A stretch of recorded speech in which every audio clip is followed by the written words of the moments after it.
வணக்கம் நட்புகளே. உங்கள் லதாங்கி ஆப்ரேஷன் செய்தாலும் டிக்டாக் செய்கிறத விட மாட்டான்னு உங்களுக்கு தெரியும். ஆனாலும் நான் டிக்டாக் செய்ய இல்லை. ஆனால் சில தகவல் இன்றைக்கு 1:30 விஜய் டிவியில் நான் செய்த கம்பெனி ஷோ ப்ரோக்ராம் வருது, பார்த்து மகிழுங்க. அதே நேரத்தில் உங்களோட நிறைய அந்த இந்திய பயணம், இந்த 1 2 3 4 5வது பயணத்தை பற்றி நிறைய சொல்லலாம். அந்த விஜய் டிவி ஷோவை பற்றி சொல்லலாம். அந்த எப்படியெல்லாம் அது ரெக்கார்டிங் செய்கிறாருன்றெல்லாம் சொல்லலாம், நிறைய சொல்லலாம். அதுக்காண்டி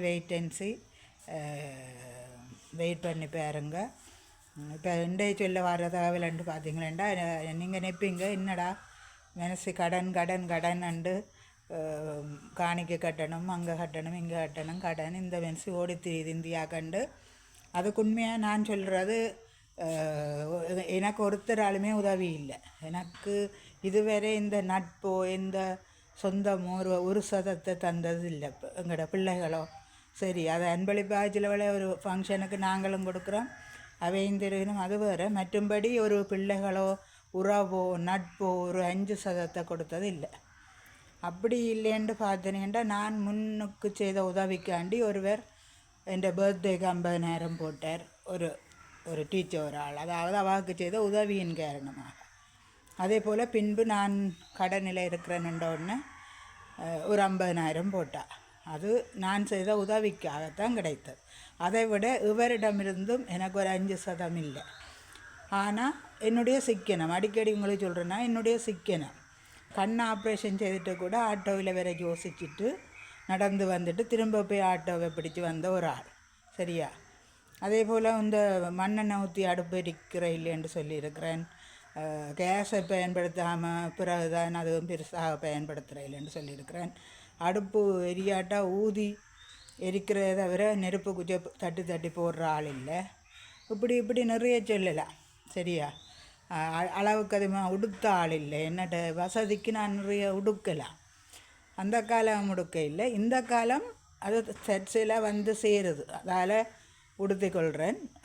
வந்து சேருதுன்ற யாரிடம் இருந்தில்லை, நான் தான் கொள்வனவு செய்து ஏதோ அந்த டைமுக்கு தேவை என்று செய்கிறேன். அப்படி இன்னும் இவ்வளோ புதிய சாரி எல்லாம் இருக்க விட்டுட்டு போய் அங்கே நன்றாக உடுத்தாமல் போன ஒரு ஃபீல் இப்போவும் இருக்கிறது.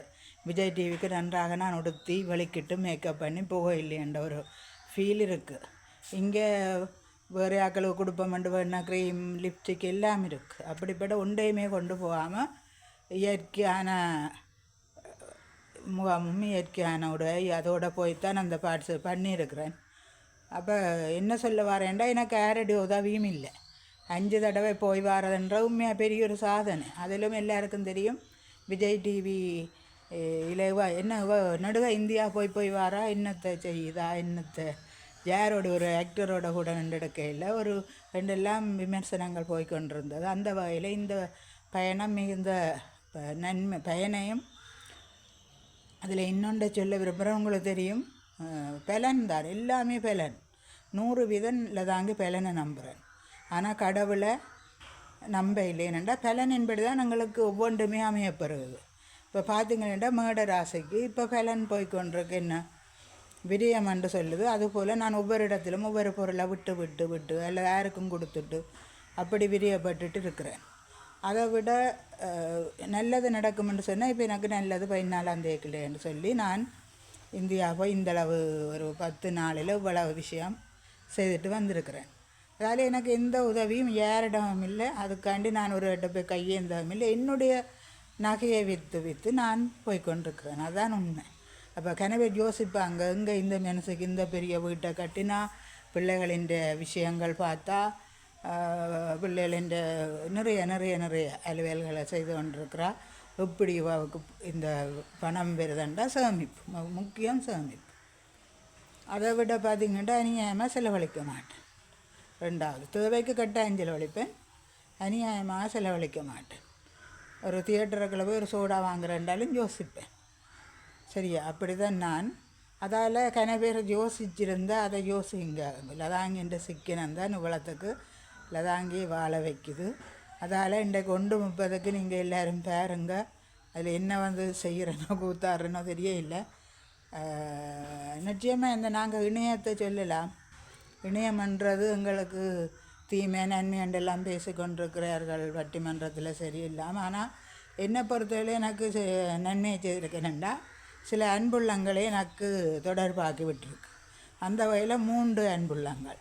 அதில் பார்த்திங்கன்னா ஒரு மகள் போல் அவள் காய்ச்சி அம்மா உங்களுக்கு கண் ஆப்ரேஷன் செய்தால் என்ன உதவி தேவை, உங்களுக்கு என்ன சாப்பாடு விருப்பம் நான் கொண்டுறேன் அப்படியெல்லாம் கேட்குற அளவுக்கு. ஆனால் நான் ஒன்றுமே வேண்டாம் அம்மா, உங்களோட அன்பிருந்தால் காணுமெண்டு. அதே போல் இன்னொருவர் ஏர்போர்ட்டில் சந்தித்தவர், அதெல்லாம் டிக்டாக்கால் வந்த நட்பு தான். அதே போல் இன்னொரு ஆள் வெளிநாட்டில் ஒருவர், அவர் பேச்சு துணைக்காகவது வந்து கொண்டிருக்கிறார். அப்படி நிறைய இன்னும் 3 அன்புள்ளங்களை இப்போ குறிப்பிடுறேன். அதை விட நிறைய அன்புள்ளங்கள் இருக்குது. சரிதானே. என்ன விஜய் டிவி கொண்டு சென்ற ஒருவர், அவருக்கு என்னை அறிமுகம் செய்த ஒருவர், இப்படி நிறைய சொல்லலாம். ஆனால் இன்னும் எனக்கு அன்புள்ளங்கள் கிடைக்கும்னு நினைக்கிறேன். Okay bye. கன நேரம் கதைச்சி கொஞ்சம் ரிஸ்க் எடுக்கக்கூடாது. Okay bye. இன்றைக்கு 1:30க்கு நிச்சயமாக பாருங்க. இல்லை தாங்க என்ன செய்கிறான்றது எனக்கே தெரியா, என்னென்னத்தை போடுறாங்க என்னென்னத்தை டிலீட் பண்ணுறாங்கன்றது தெரியா. Okay, thank you. உங்கள் அன்புக்கு.